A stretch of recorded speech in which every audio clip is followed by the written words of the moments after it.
Okay, as I told you that we should go by the question answers, questions asked by you. The basic modus operandi मैं आपको ये बताना चाहता हूँ कि yesterday we have taken a decision. I will make 35 videos for SSB training. तो मैं ये चाहूँगा कि आप वो वीडियोस चैनल पे जा कर के देखें, जो क्वेश्चंस आपके माइंड में आते हैं आप उनको नोट करें, और ये जो 3 वीकली जूम मीटिंग्स हम करते हैं, इन जूम मीटिंग में आप उन क्वेश्चंस के आंसर मेरे से मांगे और मेरे से डिस्कस करें. और अभी मैंने परसों भी आपसे यही बोला था कि give me the questions and we will discuss that. There is a guy called Harish, I think today he is not there on the online, but उन्होंने एक बहुत इंटरेस्टिंग क्वेश्चन पूछा है which I am sure will be the question from you all also. तो question को मैं बताता हूँ. उन्होंने बोला है कि ऑर्गेनाइजिंग आई ऑपरेशंस और polio drop camps, helping a friend arrange his sister's wedding, making people aware of the dreaded disease like AIDS and social issues of various types. Are they fruitful in learning about TAT and PPDT story? Question समझ में आया? Question उनका ये था कि मैं बार बार आपको बोल रहा था कि आप अपना एक ग्रुप बनाइए और ग्रुप में अपनी रिस्पॉन्सिबिलिटीज़ बांटिए एसएसबी की तैयारी के बारे में. तो जब आप ग्रुप में एक काम करेंगे तो एक ग्रुप डायनामिक्स में आपकी लीडरशिप क्वालिटीज़ आएंगी, और वो आपको एसएसबी में, चाहे वो टीएटी, एसआरटी, डब्ल्यूएटी या एसडी साइकोलॉजिस्ट के टेस्ट हैं, या जीटीओ के टेस्ट हैं, या फिर आपके इंटरव्यूइंग ऑफिसर के क्वेश्चंस हैं, आप उनको सही आंसर कर पाएंगे. तो यही सवाल उन्होंने पूछा है. अब इस सवाल का मैं आपको जवाब देता हूँ कि फर्स्ट ऑफ ऑल आपको ये बात तो समझ में आ गई कि ग्रुप एक्टिविटीज़ जो एक सोशल लेवल पे होती हैं, उनसे करने से आपको जो हमारे एसएसबी के वो ऑफिसर लाइक क्वालिटीज़ के 4 फैक्टर्स थे ना, planning and organization factor 1, social adjustment factor 2, social effectiveness factor 3 और डायनामिज्म फैक्टर 4. तो जब आप ये एक्टिविटीज़ जो आपने बोली हैं, पोलियो का करना है, पोलियो ड्रॉप आई ऑपरेशन करना है, डाउरी मिनस के बारे में बात करनी है, रूरल लिटरेसी की बात करनी है, या ऑर्गेनाइज पिकनिक करनी है आपने, तो इसमें ऑटोमेटिकली जब आप ग्रुप में जाएंगे तो ग्रुप डायनेमिक्स में आपका वो क्वालिटी उभर के आएगी. अगर आपके अंदर आज तक नहीं भी थी तो वो अपने आप आ जाएगी. तो ये जो मेरे न्यूरो लिंग्विस्टिक प्रोग्रामिंग के वेरियस टूल्स हैं, जो एक साइकोलॉजिकल ट्रीटमेंट का तरीका है जो आपको सिखाने का, ताकि अगर वो क्वालिटी जो ऑफिसर लाइक क्वालिटी एसएसबी वाले ढूंढ रहे हैं, अगर वो आपके अंदर नहीं हैं तो वो उसमें आप में आ जाएं. अभी आपने बोला कि टीएटी या पीपीडीटी. अब टीएटी पीपीडीटी है क्या है? बेसिकली तो आपने कहानी लिखनी है ना. अब अगर आप चाहते हैं कि जो आप सोचते हैं कि मैं आपको सेट पीस आंसर दूं, तो मैं आपको बड़ा 1-2 मिनट में इसका जवाब दे देता हूं. टीएटी या पीपीडीटी में करना कुछ नहीं है. आपने पिक्चर देखनी है 30 सेकंड के लिए, उसके बाद एक आपने कहानी लिखनी है. और कहानी लिखने का तरीका क्या है कि उसमें सबसे पहले आप देखेंगे कि इस कहानी में कितने कैरेक्टर्स हैं, उस कैरेक्टर का सेक्स क्या है, उस कैरेक्टर की एज क्या है. आप वो राउंडल मारेंगे, कैरेक्टर को करेंगे.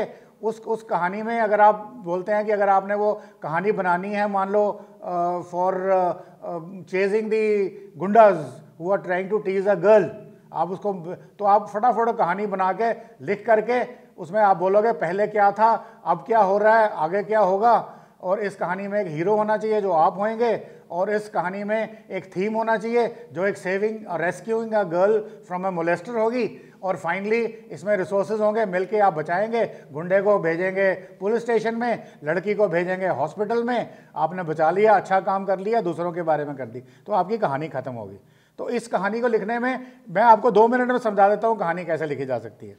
और आपने देखा होगा बहुत दुनिया के बड़े बड़े राइटर्स हैं, मुंशी प्रेमचंद हैं, अंग्रेज़ी में शेक्सपियर हुए हैं, वो भी सब कहानियाँ लिखते थे. और यहाँ एमिली ब्रॉन्टे हैं, या अमृता प्रीतम हैं, या और भी कोई स्टोरी राइटर्स आप देख लीजिए. तो मैं आपको ये बता दूँ, story writing is not a very big issue. और ये सब स्टोरी राइटर्स अगर मान लो ये एसएसबी के लिए जाते तो शायद इनकी भी स्टोरी रिजेक्ट हो जाती. और दूसरे स्टोरी राइटर्स को ना मूवीज़ देख लीजिए, मूवीज़ में भी कहानी, एक कोई कहानी लिखता है, डायलॉग्स लिखता है, तो वो भी एक हीरो होता है, एक थीम होता है, रिसोर्सेज होते हैं, हीरो मिलकर काम करता है, और वो सारी कहानी के राइटर ने एक आपको कहानी दे दी, और वो आपने 3 घंटे की फिल्म देखी, आपने पैसे दिए, पिक्चर देख के आ गए. पर आपने नोटिस किया है कि उसमें उन्होंने क्या पैरामीटर रखा? जो शायद मुंशी प्रेमचंद की कहानी में आपको शायद ना मिले या शेक्सपियर की कहानी में ना मिले। फिल्म की कहानी वालों ने पैरामीटर रखा है कि जब एक ऑडियंस यानी कि दर्शक यानी कि आप जब आप थिएटर से निकलते हैं 3 घंटे के बाद तो आप खुश निकलने चाहिए। तो आपने नोटिस किया होगा कि उनका जो रुझान रहता है कि एक हैप्पी एंडिंग होनी चाहिए, तो वो एक उन्होंने पैरामीटर बनाया है हैप्पी एंडिंग। तो उस तरीके से कहानी चाहिए, और जो कहानीकार हैप्पी एंडिंग नहीं देता उसकी कहानी पे फिल्म ही नहीं बनती। और अगर किसी अच्छे डायरेक्टर ने या प्रोड्यूसर ने वो फिल्म बनाई भी है तो आपने देखा होगा मोस्टली वो फिल्में पिट जाती हैं। तो इसका मतलब ये हुआ कि कोई भी जो कहानी लिखता है, और जो हमारे बड़े बड़े लेखक जिनकी मैंने बात करी, मुंशी प्रेमचंद, शेक्सपियर वगैरह, वो जो कहानी लिखते थे उनका क्या पैरामीटर होता था कि वो सोसाइटी की जो बुराइयां हैं उनको निकालते थे, या आपको किसी ऐसे एक एस्पेक्ट के बारे में बताते थे जो आपको कुछ फाइनली अच्छा मार्गदर्शन करे। तो इसका मतलब जो बड़े बड़े लेखक थे वो भी कहानी लिखते थे, उनके जो पैरामीटर्स थे वो अलग थे। उसी तरह से जो फिल्म स्टोरी राइटर्स हैं उनके भी पैरामीटर्स अलग हैं, वो उस तरीके से कहानी लिखते हैं। अभी आपको कहानी लिखने के लिए बोला जा रहा है एसएसबी में, तो यहाँ क्या पैरामीटर्स हैं? यहाँ मैंने आपको बताया कि जब आप आर्म फोर्सेस ज्वाइन करोगे एसएसबी क्लियर करने के बाद, तो आपका क्या रोल है। आपने देश के बॉर्डर्स की हिफाजत करनी है, आपके पास जवान होंगे, आपने उन जवानों को मिल करके, आपके पास हथियार होंगे, उनसे मिल करके आपने देश की हिफाजत करनी है।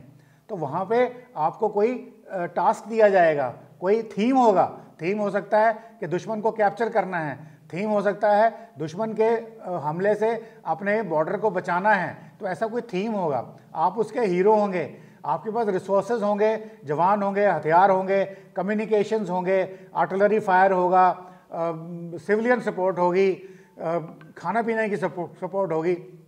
तो ये सारी चीज़ों को आपने ऑर्गेनाइज करके कहानी बनानी है कि हम इसको इस तरीके से करेंगे, और वो आपने लिखनी है। अब यहाँ पे उस काम को करने के लिए ताकि आपको ये पता चले कि उसको कैसे करना है। अब वो कैसे करना है वो तो आपको सिखलाया जाएगा बाद में, बट सिखलाने से पहले कम से कम आपके अंदर ये काबिलियत तो होनी चाहिए कि आप उसको एनालाइज कर सको कि इसमें इस टास्क में क्या क्या इसके हिस्से हैं, क्या क्या छोटे भाग हैं जिनको एक एक करके आप टास्क कंप्लीट कर सकते हो, रीजन आउट कर सकते हो, आप उसको ऑर्गेनाइज कर सकते हो, आप अपने पावर ऑफ एक्सप्रेशन, आपके मौखिक कम्युनिकेशन स्किल से अपने जवानों को इंस्पायर कर सकते हो। अभी यहाँ पे अगर आपने देखा होगा, आपने पिक्चर देखी होगी बॉर्डर, यहाँ देखी होगी लाइन ऑफ कंट्रोल, अगर नहीं देखी है तो देखिए। उसमें आप देखिए एक जो हीरो है, जो अपने आप को कोई हिंदुस्तान की फ़ौज का कैप्टन कहता है या मेजर कहता है, और उसके साथ जवान है, जब वो जवानों को लीड कर रहा है और सामने से गोलियां चल रही हैं, तो ये खाली ऑर्डर देने से जवान लीड नहीं होएंगे। तो वो काबिलियत, वो ऑर्गेनाइजिंग एबिलिटी, वो रीजनिंग एबिलिटी उसके अंदर है कि वो इस तरीके से प्लान बनाता है कि जवान जो है उसकी बात को समझते हैं, सुनते हैं। जो उसके सोशल सेटअप में जो जवान हैं या उसके रिसोर्सेज हैं वो सब उसके कहने पे चलते हैं। अब मुझे आप बताइए, अगर सामने से गोली आ रही हो, मान लो ये बाज़ार में कोई दंगे हो जाते हैं, तो आप छुप छुप के भागते हो ना, कि जब दंगा हो रहा है, दोनों तरफ से पत्थरबाजी हो रही है, बीच में कहीं पुलिस भी आ गई है, उनके डंडे भी चल रहे हैं, तो आपकी क्या रिएक्शन होती है? आप उल्टे वापस भागते हो ना, या आप आगे की तरफ भागते हो? आप उल्टा भागते हो। बट आर्मी में जब आओगे तो आपको आगे भागना है। तो इस तरीके से वो जो कहानी आपकी बनेगी, वो स्टोरी बनेगी, उसके पैरामीटर्स वो हैं जिसको हम ऑफिसर लाइक क्वालिटीज़ कहते हैं। अभी सवाल पे आता हूँ, आपने पिकनिक ऑर्गेनाइज करी, पिकनिक ऑर्गेनाइज करने में ऑटोमेटिकली आप हीरो बन जाएंगे। अब मान लो एक आपको पिक्चर दिखा दी गई जिसमें एक किसी लेक के किनारे पे कुछ लोग खड़े हैं, खाना पीना है, म्यूज़िक है, वहाँ पे कुछ खाने पीने की जगह है, कोई गेम खेल रहा है, कोई स्पोर्ट्स खेल रहा है, यानी कि लोग पिकनिक मना रहे हैं। तो अभी ये आपने कहानी लिखनी है, तो सबसे पहले तो आप तो खुद हीरो हैं, क्योंकि आप टेस्ट में हैं, आपको टेस्ट किया जा रहा है, तो यू आर द हीरो। तो उसके बाद थीम क्या है? थीम पिकनिक का है। अब पिकनिक में क्या है? आपके साथ आपके दोस्त हैं, आपके साथ में रिसोर्सेज क्या क्या है? खाने पीने का सामान है, खेलने का, मान लो क्रिकेट खेलना है, बैट बॉल आपके पास है, कोई बैडमिंटन खेलने के लिए सामान लेके गया है। तो इन चीज़ों को आपने ऑर्गेनाइज करना है। पहले अपने घर से निकलना है तो गाड़ी का भी ऑर्गेनाइज करना है, वहाँ पहुँच के जगह सेलेक्ट करनी है। तो ये सब चीज़ें आप एक ऑर्गेनाइजिंग तरीके से करते जा रहे हैं। और अभी इन्हीं चीज़ों को करने के लिए आपको मैं जो बताऊंगा न्यूरो लिंग्विस्टिक प्रोग्रामिंग टूल्स के हिसाब से, जो साइकोलॉजिकल टूल्स हैं, वो जो अगर ये कमी आपकी पर्सनैलिटी में है, यानी कि आज तक आपने कभी पिकनिक ऑर्गेनाइज ही नहीं करी, या आपने कभी कोई ब्लड डोनेशन कैंप आपने ऑर्गेनाइज ही नहीं करा, तो जब आप उसको आप करना चाहेंगे तो सबसे पहले क्या होगा, आप टास्क करेंगे। तो आपकी जो फैक्टर 1 क्वालिटी टेस्ट हो रही है वो यहाँ पे काम में आएगी। फैक्टर 1 में आपका है प्लानिंग एंड ऑर्गेनाइजेशन, और उसमें पहला है इंटेलिजेंस। अगर आपके पास इंटेलिजेंस होगी तभी तो आप सोचोगे ना, अगर इंटेलिजेंस ही नहीं है तो कैसे सोचोगे। तो उसके बाद नेक्स्ट आपके पास है रीजनिंग कैपेबिलिटी, रीजनिंग एबिलिटी। तो अगर आप सोचोगे भाई पिकनिक जाना है तो हमें क्या क्या करना चाहिए, करना ये है कि सबसे पहले हम कहाँ जाना है, हमारा लक्ष्य क्या है, कहाँ पे जाके हमने जाना है, वो जगह कौन सी है, लेक पे जाना है, या पिकनिक के लिए किसी जू में जाना है, या हमने किसी नदी किनारे जाना है, कोई जगह सेलेक्ट करोगे। फिर वहाँ पे अगर जाना है तो जाने का तरीका क्या है, कि हम बस से जाएंगे, कार में जाएंगे, स्कूटर पे जाएंगे, बाइक पे जाएंगे। अगर हम 10 लोग हैं तो कौन स्कूटर पे आएगा, कौन कार पे आएगा, या हम एक बड़ी गाड़ी हायर करते हैं, सारे के सारे इकट्ठे बैठ के जाएंगे, रास्ते में गाना गाते जाएंगे। वहाँ जब जाना है तो हमने वहाँ कुछ खाने पीने का सामान भी होना चाहिए, तो वो कौन सी दुकान से आएगा, खाने के लिए हमको फ्रूट्स लेके जाने हैं, या ड्राई स्नैक्स लेके जाने हैं, या फिर खाना जो हमने बिरयानी लेके जानी है या चिकन करी लेके जानी है, करी रास्ते में गिर सकती है तो इसलिए हम ड्राई खाना लेके जाएंगे, सूखी सब्जी लेंगे, सूखा मटन लेंगे, सूखा परांठे लेंगे। तो इस तरीके से प्लान करेंगे। फिर वहाँ गए तो वहाँ बैठेंगे, अच्छी हवा चल रही होगी तो हम आपस में मिलके कार्ड्स की गेम खेलेंगे, तो कार्ड्स का पैक अपने पास होना चाहिए। वहाँ हम लूडो खेलेंगे तो लूडो आपके पास होनी चाहिए। नहीं, हम वहाँ पे कुछ लोग क्रिकेट खेलेंगे तो बैट बॉल आपके पास होना चाहिए। वहाँ हम बैडमिंटन खेलेंगे तो आपके पास बैडमिंटन रैकेट, शटलकॉक होनी चाहिए। तो ये सब चीज़ें आपने रीजनिंग करी हैं बैठ के। तो उसके रीजनिंग के बाद जब आपने कर ली तो आपकी अगली क्वालिटी थी ऑर्गेनाइजिंग एबिलिटी। तो अभी वो पिक्चर आपने देखी थी, जो आपने अभी सोचा है कि मैं पिकनिक जा रहा हूँ, तो आपने ऑर्गेनाइज करना है कि भाई गाड़ी कौन लेके आएगा, कहाँ से आएगी, कितने बजे आएगी, सारे आदमियों को, सारे पार्टिसिपेंट्स को बताना है कि कहाँ पे कितने बजे पहुँचेंगे, तो वो सब वहाँ पहुँचेंगे। उसके बाद आपका जो खाने पीने का सामान आपने अभी रीज़न आउट किया था कि हमें ड्राई सामान लेके जाना है, वो कहाँ से आएगा, बाज़ार से लाना है या मम्मी को बोलना है कि भाई बनाइए, या खुद बनाना है, वो डिसीजन हो जाएगा। जो वहाँ पे जाके स्पोर्ट्स खेलनी है, लूडो खेलनी है, लूडो किसके पास है, घर में है, नहीं है, बाज़ार से ख़रीदनी है। कार्ड्स, अच्छा वो फलाना फ्रेंड है उसके पास कार्ड्स के पैक्स हैं, वो ले आएगा। अच्छा क्रिकेट का बैट कौन लाएगा, बाज़ार से ख़रीदना है या फलाना फ्रेंड लेके आएगा। तो ये सारी आपकी ऑर्गेनाइजिंग कैपेबिलिटी है। तो ये सारी ऑर्गेनाइजिंग जब आप कर लेंगे तो आपका फिर पावर ऑफ एक्सप्रेशन आएगा कि जो आपने सोचा, जो आपने ऑर्गेनाइज करने का प्लान बनाया, ये आपने सबको वो प्लान बताना है। तो इस तरीके से आपका प्लान रेडी हो जाता है। तो ये फैक्टर 1 आपको मैंने बताया किस तरीके से आपकी टीएटी और पीपीटीटी में आपके काम आएगा। अभी वहाँ पे आप चले गए हैं और वहाँ पे जाते हैं तो आपका फैक्टर 2 या फैक्टर 3 काम में आता है, क्योंकि वहाँ पे सोशल अडेप्टेबिलिटी और सोशल इफेक्टिवनेस, कि आप जो सबको लेकर गए हो, आपने वहाँ पे उनको बोला कि भैया एक दूसरे के साथ एडजस्ट करिए। ये नहीं हो सकता कि दो दोस्तों की आपस में लड़ाई हो रखी है तो उनको आपस में बोलचाल नहीं है और आप उन दोनों को अपने साथ ले गए ताकि वो एक दूसरे से बात ही ना करें, तो पिकनिक का तो मज़ा ही ख़राब हो गया। तो अगर आपने सेलेक्ट किया है कि ऐसे लोगों को लेके जाना है जो एक दूसरे के साथ जिनकी बनती है, जिनकी एक दूसरे के साथ बैठ के अच्छा लगता है, तो आपकी सोशल अडेप्टेबिलिटी का फैक्टर बीच में आ जाता है। तो उसी तरह से एक दूसरे की कोऑपरेशन करनी है। कोई खाना लेके आया, जैसे हम पॉटलॉक बात करते हैं, भाई तुम दाल ले आना, मैं सब्ज़ी ले आऊँगा, परांठे कोई और ले आएगा, तो मिल बांट के खाएंगे। जैसे हम लंच टाइम पे किसी ऑफिस में इकट्ठे बैठ के खाना खाते हैं, तो अपना अपना खाना अलग लेके आओ या एक दूसरे के साथ शेयर करो। तो ये सब चीज़ें वहाँ पिकनिक में काम आएंगी, जो आपकी स्टोरी का हिस्सा बनेंगी। फिर उसके बाद अभी आप ऑर्गेनाइज कर रहे हो, आप बोलते हो भाई लेट्स गो फॉर बोटिंग। तो ये मतलब कि ये आपने इनिशिएटिव लिया कि आपने देखा वहाँ पे लेक के ऊपर बोट थी, तो आपने बोला बोटिंग के लिए चलते हैं, तो आपने इनिशिएटिव लिया।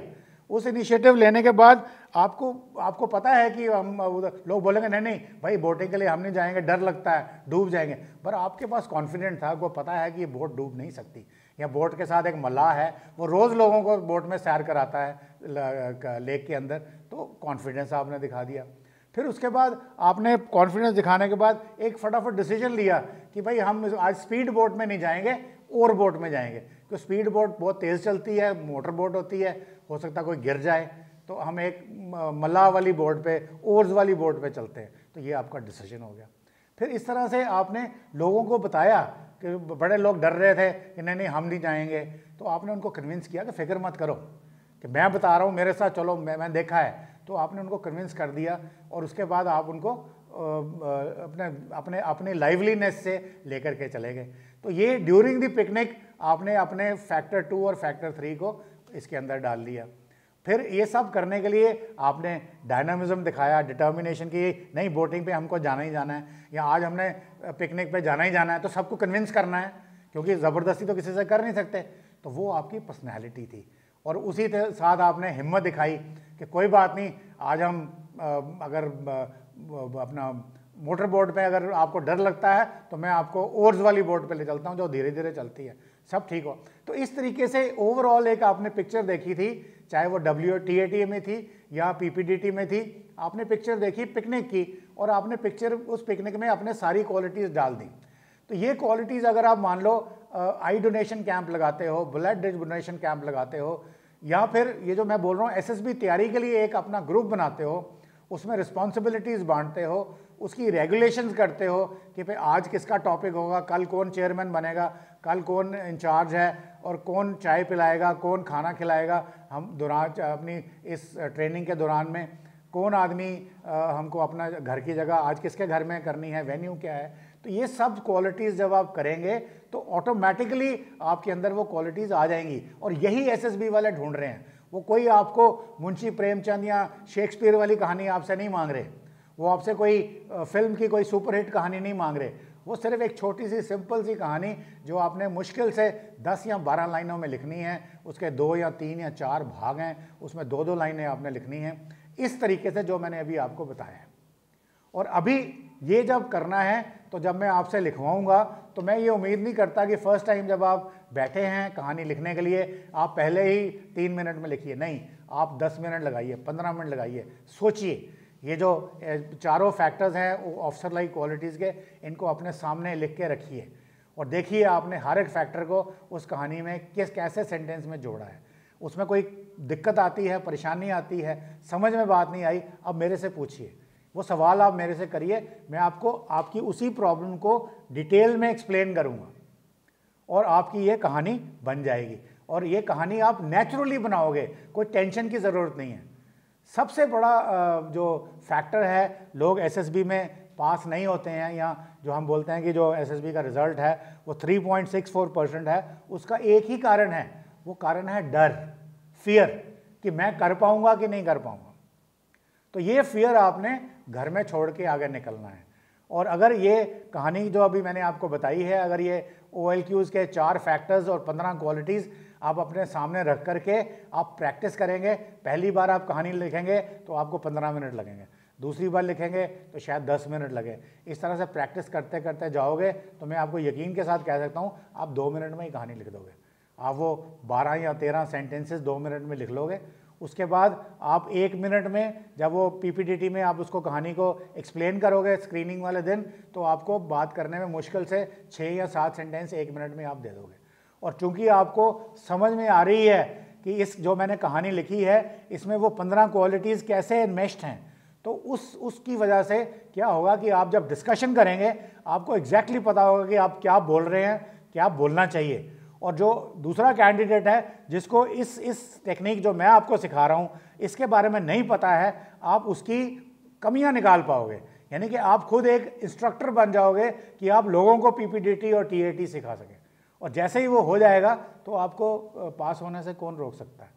और उसके बाद जब यही क्वालिटीज़ लेके आप एकेडमी में जाओगे, सिलेक्ट होने के बाद या आर्मी में ज्वाइन करोगे, वेरियस कोर्सेज करोगे, तो आपको सब सिखाई दे जाएगा। तो आप एक सक्सेसफुल विक्रम बत्रा की तरह या बॉर्डर वाले सनी देओल की तरह या LOC के अजय देवगन या दूसरों की तरह आप भी एक सक्सेसफुल ऑफिसर बनेंगे और एक में सक्सेस रहेंगे।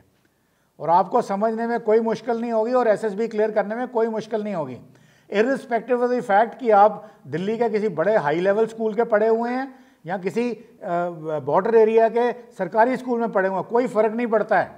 एजुकेशन लेवल का इसमें कोई महत्व नहीं है, इंटेलिजेंस का है, आईक्यू का है। और आईक्यू का मतलब आपके मार्क्स नहीं हैं। आपके 10th क्लास में, 12th क्लास में या ग्रेजुएशन में आईक्यू का मतलब मार्क्स नहीं है। मैंने बोला ना कि एक आदमी इलिटरेट है, उसने कभी पढ़ाई नहीं करी। आपने अकबर द ग्रेट का नाम सुना है? मुगल आजम अकबर का नाम सुना है? वो कितना बड़ा हिंदुस्तान का साम्राज्य का सम्राट था। He was emperor of India, isn't it? Wasn't he a Mughal emperor? And he had such a big empire which he ruled for such a long time. तो आपको ये भी पता होगा कि अकबर इलिटरेट था, वो कभी पढ़ाई लिखाई करी नहीं थी। Do you know that? Hello? Are you aware that Akbar was an illiterate guy? मगर इलिटरेट होते हुए भी उसने अपनी पूरी सल्तनत को, अपनी पूरी एम्पायर को कितने बढ़िया तरीके से रूल किया, उसको एक्सपैंड भी किया, लोगों का भला भी किया, एक दीन इलाही नाम का धर्म भी बनाया, हर किसी का ध्यान रखा। तो वो सब उसकी आईक्यू थी। तो IQ does not mean marks in the examination. ठीक है, आप गांव में मान लो एक किसान है, एक अनपढ़ किसान है, वो खेती तो करता है ना, अपनी बहन की शादी तो कराता है ना, वो अपने घर में कोई बैसाखी का त्यौहार तो मनाता है, कोई ओणम पोंगल का त्यौहार तो मनाता है ना, दिवाली तो मनाता है, तो कुछ ऑर्गेनाइजेशन करता है ना। तो वो उसके इंटेलेक्ट में होती है, उसकी रीजनिंग एबिलिटी, उसकी organizing ability. Only thing is कि वो जो करता है, आप सोचते हो कि भाई ये रोज़मर्रा की एक रूटीन डम चीज़ है जो तो कोई भी करता है, तो ये भी कोई भी करता ही है, ये भी कोई बड़ी बात नहीं है। आपने दिल में एक फियर पाल रखा है, वो फियर आपने इसलिए पाल रखा है क्योंकि आपको बताया जाता है कि एसएसबी में जाते हो तो सिर्फ 3% लोग पास होते हैं। मींस कोई बहुत ही इंपॉर्टेंट और बहुत ही मुश्किल एक इंटरव्यू होता होगा जहाँ पे पास होना मुश्किल है। यहाँ आपको बता दिया गया भाई हम तो थोड़े बैकवर्ड किस्म के लोग हैं, हमारी एजुकेशन इतनी बढ़िया नहीं है तो हम तो जा ही नहीं सकते। ऐसा कुछ नहीं है। आपने देखा होगा एक आर्मी कैडेट कॉलेज है IMS के साथ में, जो सिर्फ आर्मी के जवानों के लिए है कि जो जवान अफसर बनना चाहता है वो भी UPSC का एक एग्ज़ाम देता है, जैसे आप NDA का देते हो या CDS का देते हो, वो भी UPSC का एक एग्ज़ाम देता है, ACC का रिटन एग्ज़ाम। उसके बाद उसकी भी SSB होती है और वो भी ऑफिसर बनते हैं। और ऑफिसर बन के अगर आपने सुना हो जो बांग्लादेश वॉर में सबसे बड़े हीरो कौन थे? चलो ये भी एक मज़ेदार सवाल पूछता हूँ मैं आपको। बांग्लादेश वॉर में आप नाम लेंगे Manek Shah, general Manek Shah, general Arora, but नहीं, वो कोर कमांडर कौन थे? अभी आप ये सब पता करिए। असली लड़ाई तो उन कोर कमांडर ने जीती थी जो लेफ्टिनेंट जनरल थे। मैं नाम नहीं बताऊंगा, आप गूगल करके फाइंड आउट करके नेक्स्ट टाइम मुझे बताइए। वो जयपुर के रहने वाले थे और उन्होंने लड़ाई जीती थी और वो जवान से अफसर बने थे। तो अगर एक जवान जो एक गांव का रहने वाला है, जिसकी एजुकेशन लेवल कम है, वो ऑफिसर बन के लेफ्टिनेंट जनरल बन सकता है, तो आपको किसने रोका है यार? और ऐसे कई उदाहरण हैं आर्मी के अंदर, नेवी के अंदर, एयरफोर्स के अंदर। मैं आपको हज़ारों उदाहरण दे दूंगा जो लोगों ने शुरू किया जवानों से, एज ए एयरमैन भर्ती हुए, एज ए सेलर भर्ती हुए, एज ए जवान भर्ती हुए, पर अपनी मेहनत से अपनी करके वो आगे गए और SSB क्लियर करते हुए गए। उनके लिए SSB में कोई छूट नहीं है। ये नहीं कि जवानों के लिए SSB अलग है और दिल्ली के रहने वालों के लिए SSB अलग है और जम्मू के रिमोट एरिया बॉर्डर के छंब के लोगों के लिए SSB अलग है। ऐसा कुछ नहीं है, सबकी SSB बराबर है। और जब SSB का इंटरव्यू होता है वो आपके मार्क्स नहीं देख रहा, वो आपके स्कूल का नाम नहीं देख रहा, वो देख रहा है कि आपके अंदर इंटेलिजेंस IQ है कि नहीं है, आपके अंदर EQ है कि नहीं है, आपके अंदर रीजनिंग कैपेबिलिटी है कि नहीं है, आपके अंदर ऑर्गेनाइजिंग कैपेबिलिटी है कि नहीं है, आपके अंदर सोशल कंपैटिबिलिटी है कि नहीं है। तो ये सब चीज़ें आपकी जो स्टोरी आप लिखेंगे, चाहे वो TAT की है, चाहे वो PPTT की है, ये आपकी वहाँ पे स्टोरी में सब चीज़ें आनी चाहिए। और अगर आप मेरी इस बात को मानेंगे और इस तरीके को समझेंगे तो ये सब चीज़ें आपके लिए बहुत ही आसान हो जाएंगी। और ये बात समझ में आ गई तो ये जो मेरे अपने अगले 35 वीडियोज़ आप देखने वाले हैं तो उनको आप देखेंगे तो आपको सारा का सारा चीज़ क्लियर हो जाएगा। और हफ्ते में 3 दिन अगर आप बोलोगे तो हम इसको ज़्यादा बार भी हम रोज़ जूम मीटिंग कर सकते हैं और आपके जो भी क्वेश्चंस हैं उस वीडियो को देखने के बाद वो मैं आंसर करूँगा और आपको क्लैरिफाई करूँगा और फिर हम देखेंगे कि क्या तरीका है कि हम आपके लाइव सेशंस कर सकें ताकि आपके शहर में जहाँ भी हैं। इसलिए मैंने बोला आप अपना एक ग्रुप बनाइए और आपको मैंने हेयर एंड टोरोटाइज की कहानी बताई थी, एक दूसरे के साथ कोऑपरेट करिए, एक ग्रुप डायनामिक्स में अपने आप को डालिए, सारे के सारे ग्रुप के मेंबर सारे के सारे विनर्स आएंगे, सारे के सारे एक दूसरे के साथ कोऑपरेट करेंगे, एक दूसरे के साथ हेल्प करेंगे और सबके सब एसएसबी में क्लियर हो जाएंगे। और अगर कुछ एसएसबी में नहीं भी जाना चाहते हैं वो आईएएस का इंटरव्यू देकर क्लियर हो सकते हैं या किसी भी यूपीएससी का कोई भी इंटरव्यू चाहे वो कॉर्पोरेट वर्ल्ड में हो, चाहे आप कॉर्पोरेट में जाना चाहते हैं, एमबीए करी है आपने, आप किसी एमएनसी में काम करना चाहते हैं, तो आप चाहे लोअर लेवल एग्जीक्यूटिव पे काम करना चाहते हैं, सेल्स लेवल पे काम करना चाहते हैं, कॉल सेंटर में काम करना चाहते हैं या एक एग्जीक्यूटिव बनना चाहते हैं, मैनेजमेंट में आना चाहते हैं, तो सारे ये इंटरव्यूज़ में आपको जब ये मैं चीज़ें सिखाने वाला हूँ ये सब की सब वहाँ काम आएंगी। Okay, I will repeat that example जो आधा रह गया। एक डिटर्जेंट का ऐड था ना, अगर आपने देखा हो Akanksha, that girl comes with a very super whitening kurta और उसका बॉस एमएनसी का जो बॉस होता है वो पूछता है कि भाई why are you from coming in auto rickshaw since you are executive of such a big firm. तो इसमें एक मानसिकता है जो आपको समझनी चाहिए। वो सोचते हैं कि जो बड़ी बड़ी एमएनसीज में बड़े बड़े लोग हैं, बढ़िया बिल्डिंग्स में बैठे हैं, सूट पहन के, टाई पहन के, उन्हीं के कपड़े ब्राइट हो सकते हैं, उन्हीं के अच्छे लग सकते हैं और बाकी सब बेकार हैं, ठीक है ना। तो तभी वो पूछता है कि why from an auto rickshaw, and वो लड़की कहती है सर वो मेरे पापा हैं। Isn't it? That means she has come from a little poor background in a sense कि little backward sort of a state of society, but then she still has made it to the top, isn't it? तो that is true for everywhere. अगर आपने सोच लिया है कि मुझे चढ़ना है ऊपर तो nobody can stop you. अगर फिर भी आपको लगता है कि मेरे मार्क्स बिल्कुल ही, मैं कह रहा हूँ 80% मार्क्स की ज़रूरत नहीं है, अगर आपके 50% मार्क्स भी हैं तो I will make you clear the SSB. जो आपकी पर्सनैलिटी में डेफिशिएंसीज हैं वो न्यूरो लिंग्विस्टिक प्रोग्रामिंग टेक्निक्स के साथ में, साइकोलॉजिकल टूल्स के साथ में मैं आपके पूरे कर दूंगा आपके, और वो आप बात को समझ जाओगे। इन ऑफिसर लाइक क्वालिटीज़ को अपने आप में अगर 100% इम्बाइब नहीं भी होता है तो कम से कम आप 50% उनको इम्बाइब कर पाएंगे। और 50% से मेरा ये आपको वादा है कि अगर आप 50% भी वो सीख जाते हैं जो मैं आपको बता रहा हूँ तो आपके एसएसबी क्लियर करने के चांसेस कम से कम 80% बढ़ जाएंगे। तो अभी पहला सवाल ये है, मैं ये बोल रहा हूँ कि अगर आपने 12th के बाद 2 साल ड्रॉप किया है किसी भी वजह से तो पहले अपनी एज चेक करिए। एज में आप क्वालिफाई करते हैं एकेडमी के लिए कि नहीं करते हैं। अगर आपने ग्रेजुएशन करी है, लेट करी है, are you within the age, तो यहाँ आपके पास बहुत सारी फ्लेक्सिबिलिटी है। पहले आपने मान लो आपकी एज निकल जाती है OTA के लिए, I'm talking about the girl candidates or IMA. Then you see whether can you join an AEC entry, army education corps, वो आपकी पोस्ट ग्रेजुएशन के बाद मिलेगी, उसमें आपकी एज है कि नहीं है। अगर वो भी निकल जाती है, इसी तरह से 2-3 एंट्रीज आपको और मिलेंगी जो वहाँ पे आपको एज रिलैक्सेशन है, उसकी क्वालिफिकेशन लग गया, उसके लिए ट्राई करिए। और फिर अगर एंड में कुछ भी नहीं बचता है तो आप टेरिटोरियल आर्मी तो आपके पास है ही है, वो भी 42 ईयर्स की एज तक है, 42 years. So your dream of joining the armed forces will remain till you are 42 years of age. बाकी SSB वही है, written examination वही है, procedure more or less is the same. Okay, now suppose you find कि भाई ये सब कुछ नहीं हो पा रहा है, तो आप के पास दूसरा तरीका है, आप एज ए जवान भर्ती हो जाइए।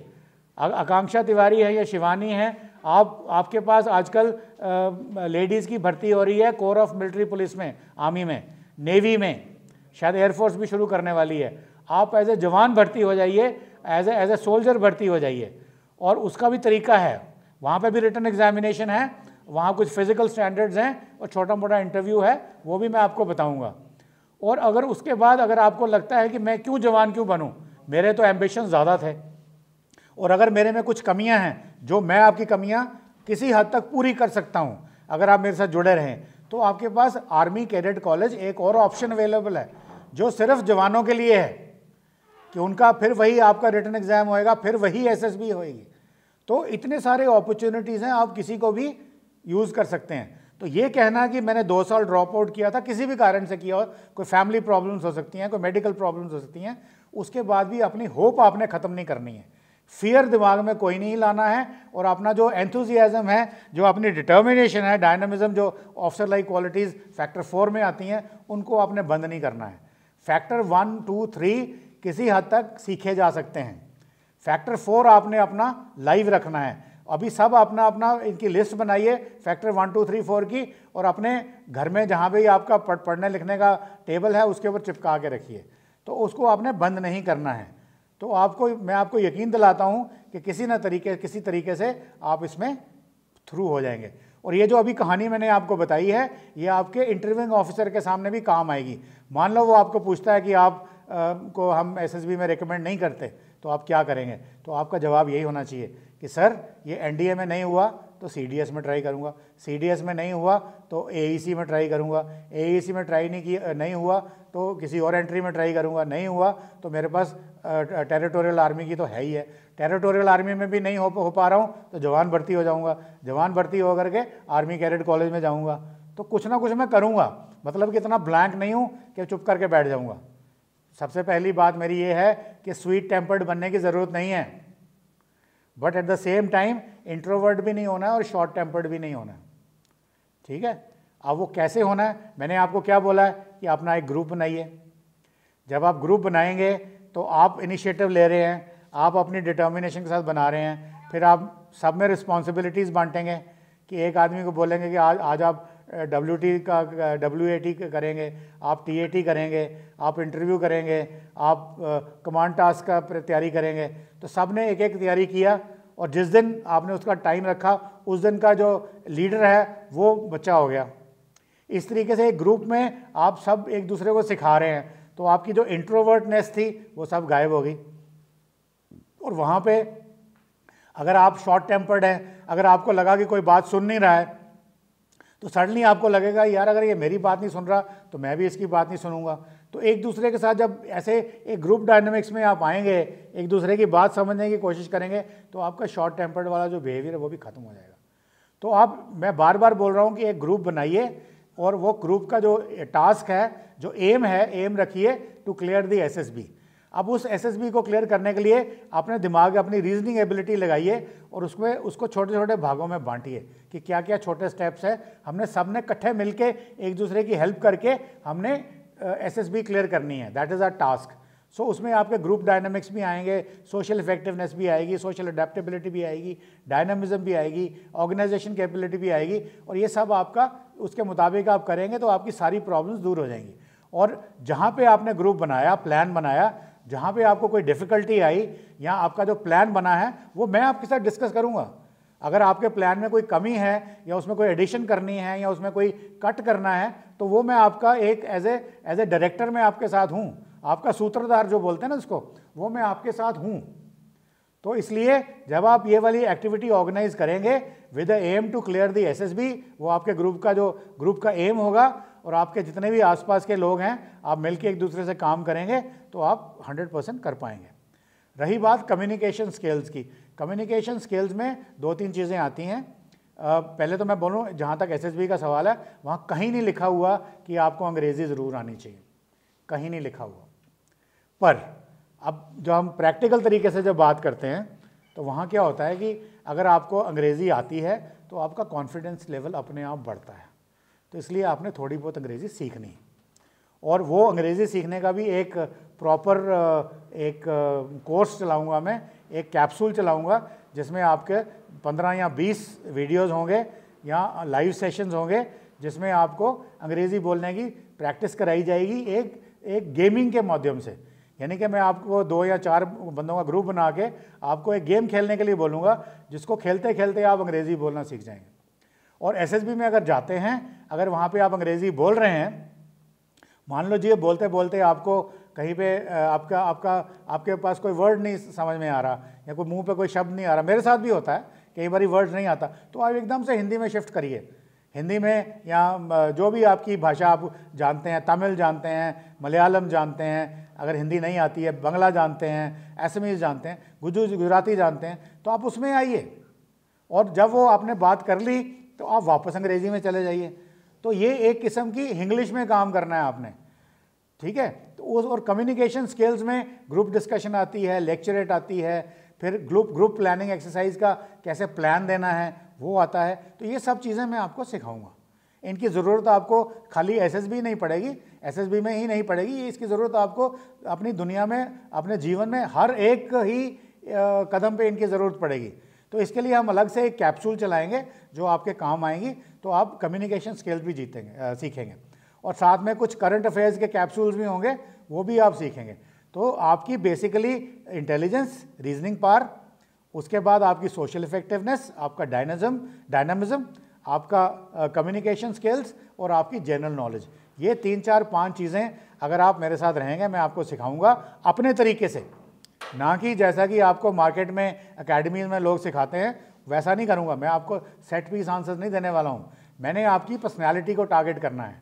तो उसमें क्या होगा कि अगर आप एसएसबी में बाई चांस किसी वजह से नहीं भी रिकमेंड हुए हैं तो दूसरे इंटरव्यूज़ में आप पास होएंगे।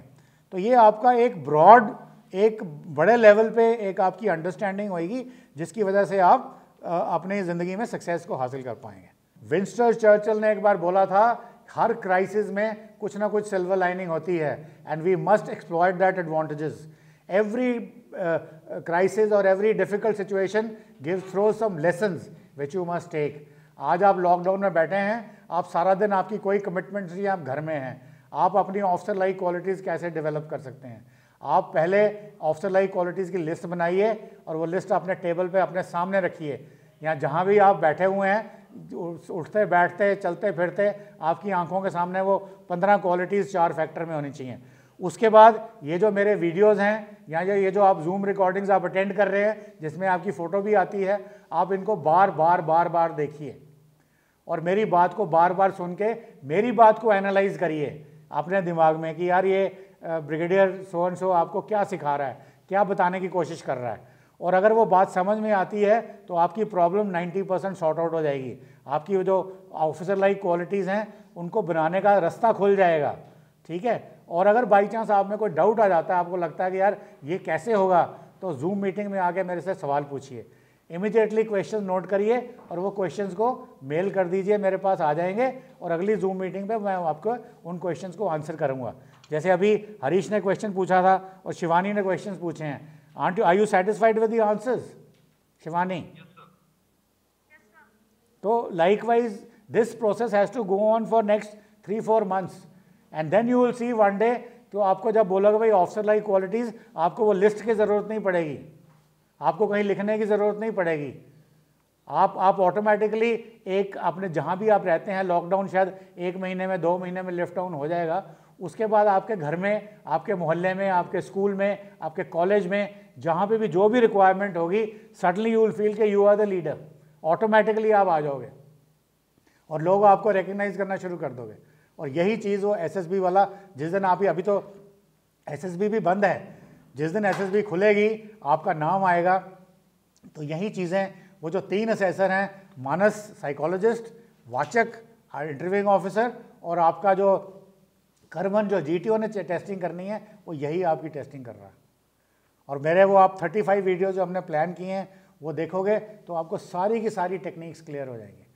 पर वो क्लियर तब होंगी जो अभी तक मैंने आपके साथ 6 जूम वीडियोस करे हैं, लाइव वीडियोस। आप इनको स्टडी करेंगे और इनको समझने के बाद वहाँ उन 35 वीडियोस में जाएंगे तो आपको कोई प्रॉब्लम नहीं होगी। और दूसरा, मेरी आपसे एक थोड़ी सी रिक्वेस्ट ये भी है कि आप इनको, जितने भी कैंडिडेट्स आपके आसपास हैं, जान पहचान वाले हैं, चाहे वो एसएसबी के एस्पायरेंट्स हैं नहीं हैं, उन सबको बोलिए कि इस चैनल को सब्सक्राइब करें और ये वीडियोस देखें। यहाँ पे खाली एसएसबी के ही वीडियोस नहीं, सॉफ्ट स्किल्स के वीडियोस भी हैं और यहाँ पे करंट अफेयर्स के वीडियोस भी हैं और यहाँ पे कॉरपोरेट्स के लिए जो बंदे लोग आर्मी में नहीं जाना चाहते और एमएनसी में नौकरी करना चाहते हैं, उनके लिए वीडियोज़ भी हैं। तो ये सब आप पॉपुलराइज कराइए ताकि इस लोगों को इसका फ़ायदा हो सके। और ये सब फ्री है, हम किसी किस्म का कोई चार्ज किसी से नहीं लेते। तो जितने लोग इसको आप शेयर कराओगे, सब्सक्राइब कराओगे, हम उनको नोटिफिकेशन भेजते रहेंगे जैसे ही नया वीडियो आएगा। फिजिकल क्वालिटीज देखो, first of all physical, nobody wants you to be a superman, nobody wants you to be a spiderman, okay. तो physical capability whatever you have, it can wait for some time. But अगर आप मान लो अपने घर में बैठे हुए हैं और आपके घर में फर्स्ट फ्लोर सेकंड फ्लोर है, आप सीढ़ियाँ ही ऊपर नीचे चढ़िए। Make sure that 15 minutes in the morning, 15 minutes in the evening, you practice climbing stairs up and down. That is a physical activity. उसके अलावा अगर आपको और भी आगे जाना है तो आपके पास मोबाइल फ़ोन है, इंटरनेट आपके पास है, आप कोई योगा के लेसन लीजिए, आप योगा करिए, आपकी फ़िज़िकल फिटनेस इंप्रूव हो जाएगी। और अगर आप चाहते हैं कोई और दूसरे किस्म की एरोबिक्स किस्म की फिज़िकल फिटनेस चाहिए तो वो भी आप नेट पे कर सकते हैं। अपने घर में अपने कमरे में बैठ के आप योगा कर सकते हैं, एरोबिक्स कर सकते हैं, और यहाँ आपने और कुछ नहीं तो अपने घर की सीढ़ियाँ ऊपर नीचे चढ़ सकते हैं। चलो finally will wind up now. तो मेरी आपसे again I am retreating 2-3 points. Firstly please make sure that in the lockdown you go through this videos. ये जूम वीडियोज़ जो 6 हैं, प्लस मेरी चैनल के ऊपर जो बाकी SSB के वीडियोज़ हैं, अभी तक हमने SSB पर से कि आपकी ट्रेनिंग शुरू नहीं करी है, वो 35 वीडियो अलग बन रहे हैं। आप इन 6 जूम वीडियोज़ को और बिखल में 8 या 10 दूसरे वीडियोज़ हैं, इनको स्टडी करिए और अपने अपने क्वेश्चन लिखिए जो मुझे भेजिए और मेरे साथ इनको डिस्कस करिए। और मेक श्योर कि you understand what I am trying to tell you, क्योंकि मैं एक नया सिस्टम अप्लाई कर रहा हूँ जो मैंने ऑलरेडी अपने जवानों के साथ और अपने NCC के कैडेट्स के साथ चलाया था और वो काफ़ी सक्सेसफुल रहा। पर अभी ये वाला सिस्टम मार्केट में नहीं है, ये फर्स्ट टाइम मैं लगा रहा हूँ और आप पहले इसके बेनिफिशरीज हैं। तो पहले आप चैनल्स वॉच करिए, वीडियोस देखिए और अपने क्वेश्चंस बनाइए और फिर अपना ग्रुप बनाने की तैयारी करिए with the aim to clear SSB। सारे एक दूसरे से मिल करके एक वो जो मैंने आपको बोला था टॉर्टाइज और हेयर वाली स्टोरी में एक दूसरे से कोऑपरेट करके आप उसको लक्ष्य को पहुंचने की कोशिश करिए। तो ये सब करने के बाद फिर हम आगे चलेंगे।